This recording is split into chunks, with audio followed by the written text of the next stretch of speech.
Good evening. We are a good team, and it's a wonderful community to work, live, and play, for sure. Quick update on situational update for COVID-19. When we're looking at positive cases, we're right at just under 200, 199 cases with 9 deaths in Larimer County.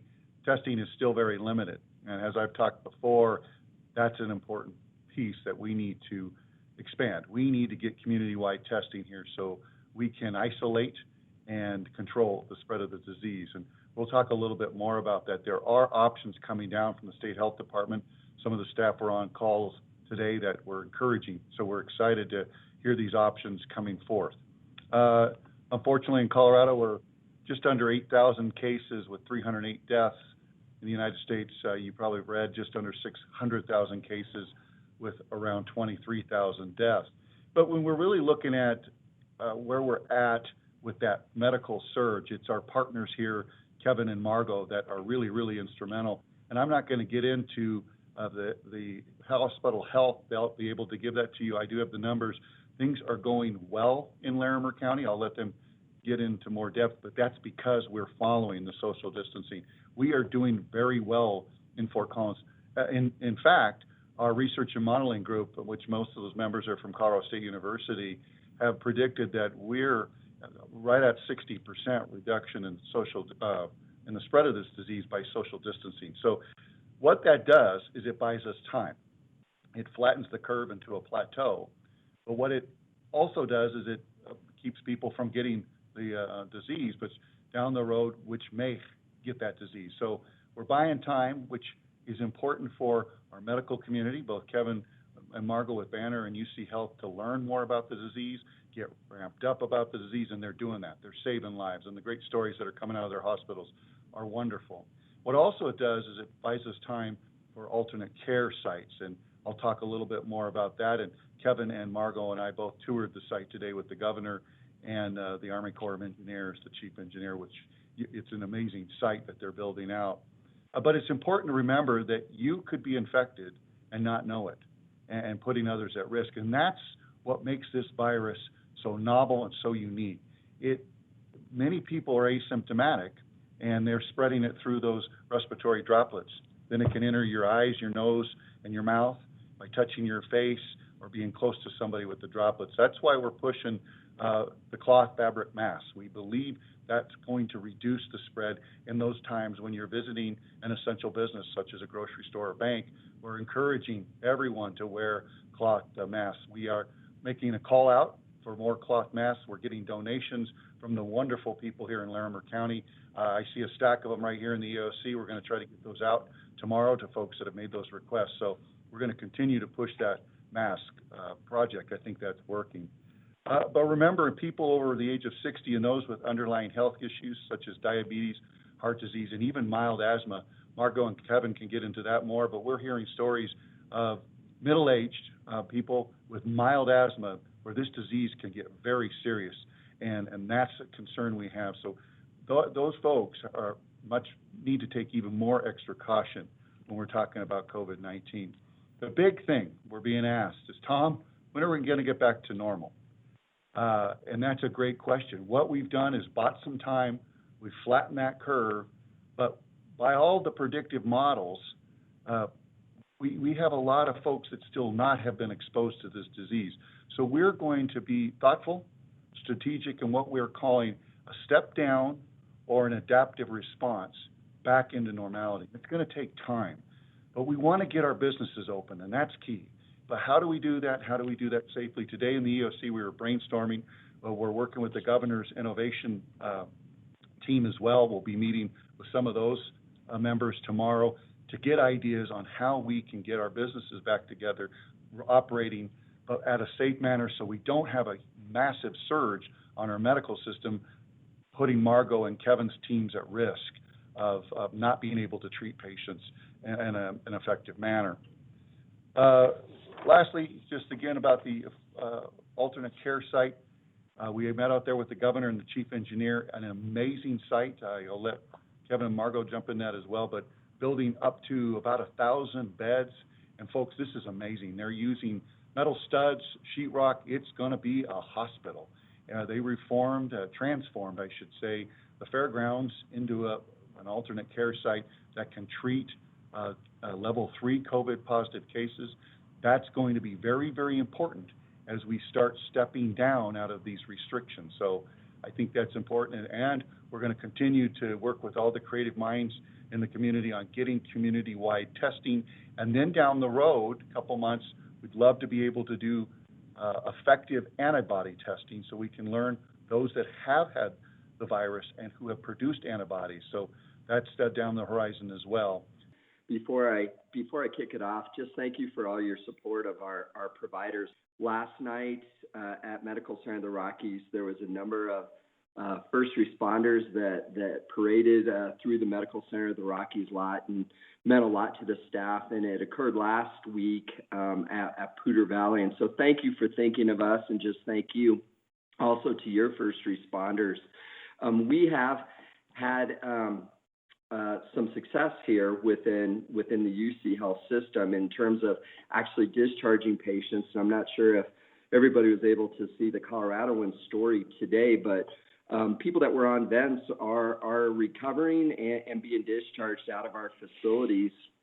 We have been able to really flatten this curve. And so I pulled some data over the last month as to Poudre Valley Medical Center of the Rockies volumes, as well as the total UC Health volumes. And in March, which seems like a year ago, and I know it feels like a year ago to everybody, on March 24th, we had just 68 patients that tested positive within the UC Health system, 15 at Poudre Valley and Medical Center of the Rockies. That number jumped significantly the week of March 31st. So 1 week later, UC Health went from having 68 patients that tested positive for COVID to 180. And that's what started to concern us, is it basically tripled in 1 week. And then the week of April 7th, UC Health had 232 positive COVID patients within the facility, which was it was a jump, but it didn't double, thank goodness. And here in northern Colorado, we had 35 between Poudre Valley Medical Center of the Rockies.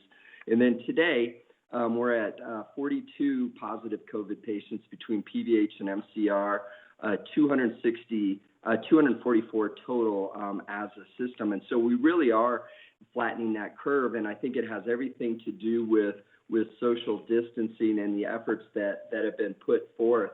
A lot of discussions around vent capacity and bed capacity within the market and the region. And we really went through a process of determining our surge capacity at PVH and MCR. And so we were able to figure out how to double up our ICU rooms, as well as convert our medical surgical units to ICU beds and bays, as well as looking at how we utilize some of the space that we haven't used in a while. And so we moved our infusion therapy services out of our emergency department at Poudre Valley Hospital into the old emergency department, which is on the south side of the hospital there, which also opened up some negative pressure rooms, as well as the ability for us to surge into that space as well. In northern Colorado, UC Health has a grand total of 134 ventilators. And so that's a pretty good supply, but it could go quickly if we do get a surge. At this point, we have about 42 of those vents in use, and a ventilator is not a ventilator is not a ventilator. And I'm learning more about vents than I ever have. And so there's full functioning vents, transport vents, mid-levels, and then lower level or anesthesia vents. And we have figured out where each one of those is located and where we can staff and utilize those. But at this point, we're good on staffing. We're good with PPE. We could always use more. We're certainly rationing, and so our staff at the beginning of each shift have to come down. They pick up their PPE for the day, and then they utilize that throughout the day unless they do come in contact with a COVID positive patient. And so PPE is something we could look at, and then the vents are important as well. And so PDH and MCR have seen volume increases, I think, due mostly to a surge in COVID cases in Weld County and Greeley specifically. And so we're overflowing from the Greeley Hospital to MCR and to Poudre Valley. And it's a nice thing that we can coordinate that and make sure that we get the patients to wherever we have the care as well as the equipment. But we have been in incident command mode for over a month. We are continually assessing where we stand with all of this, but we're happily surprised that surge just has not overtaken us, and we've actually been able to keep up with it to date. And with that, I once again just want to thank you all for your support and everything that you're doing for this community as well. So I'll turn it over to Margo. And I'm grateful to be here, and I'm grateful for Kevin. He and I worked together 20 years ago at Poudre Valley, so I've been in the community for almost 30 years, and I think it's just meant to be. So early on, Kevin and I met and decided that competitors could work together, especially in a pandemic. And so with that, we have combined our surge plans.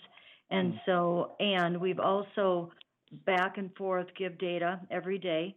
So we know who has how many vents and how many patients tucked into bed. And because of that, I believe Northern Colorado, Darren, to your opening comment, is very blessed to have health departments that are working together and two health systems working together to keep everybody safe in this pandemic. So our trend lines are a little bit different than Kevin's. Again, we're a smaller system, but the Weld County is dramatically different than Larimer County. So I just want to appreciate the social distancing and the compliance, because it has made a really big difference in how we're managing the care between the two counties. So right now, similar to Kevin, we are seeing a nice decrease down in our COVID patients. What we're doing in Banner in Northern Colorado is we decided early on to cohort the highly acute patients, so patients that needed vent support, over to our NCMC facility. We're trying to keep Banner Fort Collins COVID-free.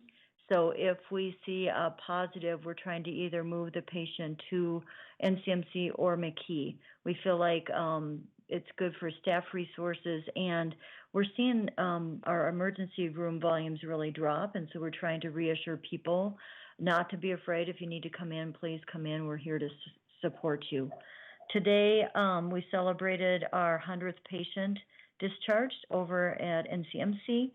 A little bit of a daily fact, just like Kevin's ventilator use, only 26 in use today. And that's significantly down, probably down almost 50% from last week. We have plenty in inventory. We're a little bit different in that we can pull from Wyoming, Nebraska. We're in a 5-state region.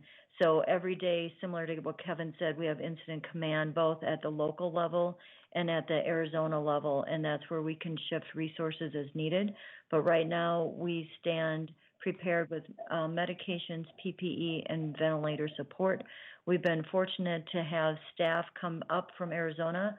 Our corporate office is there, and they're not seeing the prevalence yet. And so we're able to share staff readily, and they're learning from everything we're doing in Northern Colorado.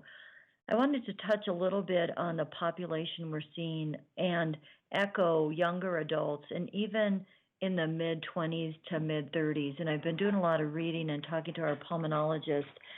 Vaping, they're looking to see if there's a correlation with vaping and smoking. And so in addition to what was cited with asthma, I'm concerned and really want our young adults to be safe. And if there's any communication education we could do together, I'd love to highlight the lung disease that is prevalent with our younger adults. We're seeing people walk into our emergency rooms. A normal adult would have oxygen level at between 100 to 90 at the lowest. And the disease progresses in such an interesting way that they can be walking and their oxygen level is at 40%. And so it is just an interesting virus on how it's attacking the lungs and yet allowing adults to continue to walk around and speak. And so I just say that in that it's a very mysterious disease, and that's not to alarm anyone. It's just we want everybody to be safe, and I appreciate the social masking that's going on, as well as the social distancing. So I appreciate early on, Darren, when you reached out to me and asked, what should we do? It's hard on the economy, and I appreciate how quickly Larimer County reacted. And Tom, I'm just grateful for our partnership.